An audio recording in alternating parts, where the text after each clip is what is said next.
هنتكلم بقى النهاردة على الأساسيات اللي لازم المرأة تتقنها كويس في التعامل مع الراجل علشان تقدر تكسبه.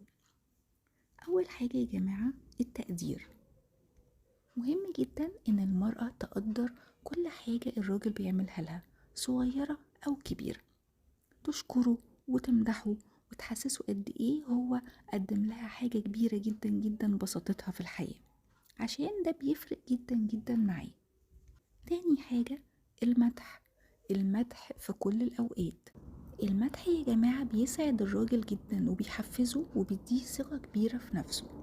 3، تديله الثقة الكاملة، زي انك تقوليله انا واثقة فيك، انا بطمن معاك، انت اقوى راجل انا عرفته في الحياة، وهكذا. الحاجات دي يا جماعة بتخليه يثق في نفسه فوق ما تتخيله ويحبك ويديكي كل الحب والحنان اكتر مما تتخيلي. رابع حاجة الوضوح في التعبير. الرجالة مش زينا، مش بتعرف تتكلم في 6000 حاجة في نفس الوقت. الراجل عايزك تتكلمي في الموضوع اللي انت عايزاه في نقطة صغيرة وواضحة عشان توصله بسرعة ويعرف يرد عليها. 5، حبيه زي ما هو، ما تحاوليش ابدا تغيريه او تنتقديه.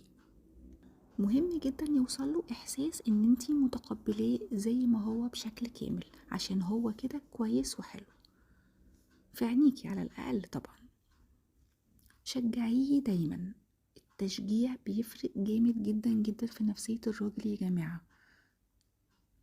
7، اديله مساحته، يخرج مع اصحابه، يقعد مع نفسه، يتفرج على الماتش، يعمل اي حاجة لوحده. ما تبقيش كابسة على نفسه، ما تزنيش عليه، ما تضغطيش عليه.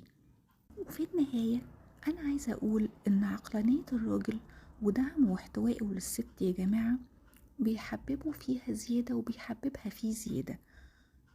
وكمان المرأة لازم تقدر وتدي الراجل اللي معاها ثقة كبيرة قوي ودعم كبير قوي علشان يطمن ويحترمها ويحبها زي ما هي عايزة. ما بنقولش ان الموضوع سهل، لكن العلاقات عايزة شغل طول الوقت ومن الطرفين. لو احنا فعلا باقيين على بعض هنعمل ده، وهنحاول على قد ما نقدر نكسب الآخر ونسعده عشان هو كمان يقدر يكسبنا ويسعدنا.